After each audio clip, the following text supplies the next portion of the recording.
As most decent, civilised people followed the horrendous unfolding news of 5 people missing in a submersible whilst attempting to explore the wreckage of the Titanic in the North Atlantic Ocean, social media was awash with so-called caring liberals making the most vile and tasteless jokes about the situation. The same people who've spent years telling us what we are and aren't allowed to laugh at, and misrepresenting anyone that makes a joke that conflicts with their worldview, smearing anyone who makes fun of them as a sexist or racist or transphobic. The same people who've undertaken a long-term aggressive campaign to instigate censorship in film, television, on the internet and across live performance venues on their own militant extreme political terms, claiming the moral high ground, going out of their way to damage people's reputations and careers for expressing views or telling jokes that they simply don't like, and imagining themselves to be bastions of social justice, paragons of virtue, have been all over Instagram, TikTok, Twitter and Facebook in recent days,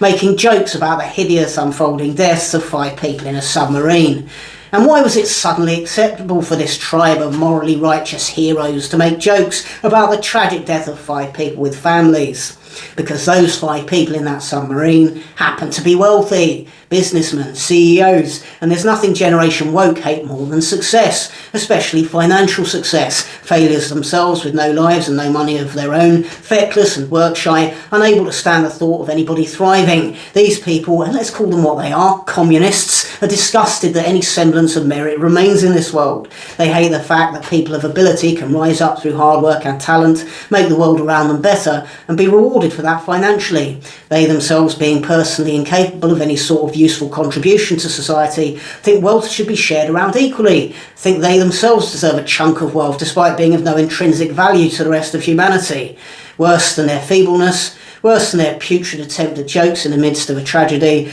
worse than their psychopathic absence of empathy, worse than all of that is their abhorrent and irredeemable hypocrisy.